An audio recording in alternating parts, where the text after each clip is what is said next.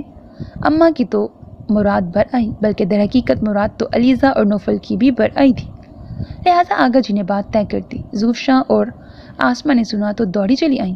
کیسی خوشی کی خبر تھی، اماں بیگم کے خواب پورے ہونے کی گھڑیاں آ گئی تھیں۔ رمضان کا آخری عشرہ عبادتوں کی انتہا کا ہوتا ہے۔ وہ بھی دل سے دعا گو تھی کہ آئندہ آنے والے دن اس کی خوشی کے پیامبر ہوں۔ نوفل ہما کی بد دعا کے گرہن سے زہابیہ کو کھو کر آزاد ہو گیا تھا، سو وہ بہت خوش تھی۔ کبھی سوچا نہ تھا کہ زندگی میں ایسے لمحے بھی آئیں گے جب خوشی کا مفہوم پورے اسرار و رموز سمیت اس پر آشکار ہوگا۔ رمضان کی برکتوں والے دن اسی سرور میں گزر رہے تھے۔ اس نے اب نوفل کا سامنا کرنا خاصا کم کر دیا تھا، مگر جب بھی اسے ٹکراؤ ہوتا اس کی آنکھوں سے چھلکتے جذبے اسے سرشار کر دیتے، اور یہ وہم کہ بقول شاعر اپنے اپنے بے وفاؤں نے ہمیں یکجا کیا، ورنہ تو میرا نہ تھا اور میں تیرا نہ تھا، آپ ہی آپ یقین کے رنگوں میں گم ہو جاتا۔ آخری عشرہ بڑی مصروفیت سے گزرا، اور جب چاند رات کی فسوں خیز گھڑیاں آئیں اس کا سر بے اختیار سجدہ شکر میں جھک گیا۔ زونی اسی لمحے زوفشاں اور آسمہ کی آمد کا اعلان کرتی چوڑیاں پہننے کے لیے اسے لینے آئی تھی۔ اس نے جلدی سے خوشی کے آنسو صاف کیے اور چاند کی مبارکباد دی۔ لو تم تو رونے لگی، ارے بھائی ہم تمہیں کب چھوڑ کر جا رہے ہیں؟ آسمہ نے اندر آتے ہوئے اس کے آنسو دیکھ لیے تھے، شوخی سے چمکارتے ہوئے بولی تو وہ بھیگی پلکوں سمیت مسکرا دی۔ چلو جلدی کرو، نوفل ہارن پر ہارن دے رہا ہے۔ زوفی نے بھی اس لمحے اپنے بیٹے کے ساتھ کمرے میں انٹری دی تو وہ جھجک گئی۔ نوفل کی نظروں کا حصار یاد آ گیا۔ نہیں آپی میں نہیں جاؤں گی، مجھے آپ ہی چوڑیاں دلا دیجیے گا۔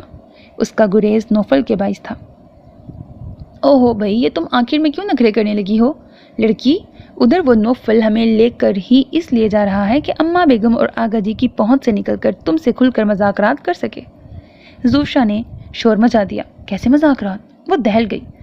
کشمیر آزاد کرانے کے، لا حول ولا قوت۔ زونی نے جیسے سر پیٹ لیا، وہ شرما سی گئی۔ ارے بیٹا تم لوگ اب تک یہیں ہو، چلو جلدی کرو۔ اماں بیگم اس اثنا میں آ گئیں تو اس نے جلدی سے کوٹ شوز پیروں میں پھنسا لیے اور آگے بڑھ کر انہیں چاند کی مبارکباد دی۔ خیر مبارک، اللہ ڈھیروں خوشیاں دکھائے۔ فرتے محبت سے انہوں نے اس کا ماتھا چوم لیا۔ دودھو نہاؤ پوتو پھلو، اس دعا پر تو وہ بے طرح شرما گئی۔ وہ تینوں بھی ہنس پڑی۔ کیا مسئلہ ہے بھائی، آخر آپ سب یہاں کیوں رک گئی ہیں؟ نوفل جانے کیسے بھابھی کو بھی ساتھ جانے کے لیے راضی کر کے لے آیا تھا تو خاصا جھنجھلا کر سوال کیا، تمہاری ہونے والی نصف بہتر راضی نہیں ہو رہی، ہم کیا کریں؟ آسمہ نے جھٹ کہا تو نوفل نے بے ساختہ نظر گھما کر اس کی طرف دیکھا اور پھر بغیر ایک لفظ کہے آگے بڑھا اور اس کا ہاتھ پکڑ کر کھینچتا ہوا باہر کی جانب چل دیا۔ وہ ارے ارے کرتی رہ گئی، مگر اس نے فرنٹ سیٹ پر اسے بٹھا کر ہی سانس لیا۔ ان سب کے سامنے نوفل کی ڈٹائی پر وہ سرخ ہو گئی تھی۔ وہ سب ہی ہنستی ہوئی چلی آئیں۔ توبہ ہے، حد کرتے ہیں آپ بھی۔ ماری خفت کے وہ کچھ اور نہ کہہ سکی تو وہ کہا لگا کر ہنس دیا۔ کم تو محترمہ آپ بھی نہیں، خاصا انتظار کرایا ہے آپ نے، مگر دیکھا میں کیسے سب کے سامنے لے آیا ہوں تمہیں کھینچ کر، اس لیے کہ تم میری ہو۔ اس کے گہرے لہجے پر علیزہ نے بے ساختہ نظر اٹھائی۔ جواباً اس نے بے ساختہ ٹکڑا جوڑا، اور میں بھی تمہارا ہوں۔ چاند رات مبارک ہو، اور یہ ساتھ بھی۔ ان چاروں کے آنے تک اس کی سرگوشی مکمل ہو گئی تھی۔ چاند رات بھی اس حسین ملاپ پر مسکرانے لگی تھی۔ ختم شد۔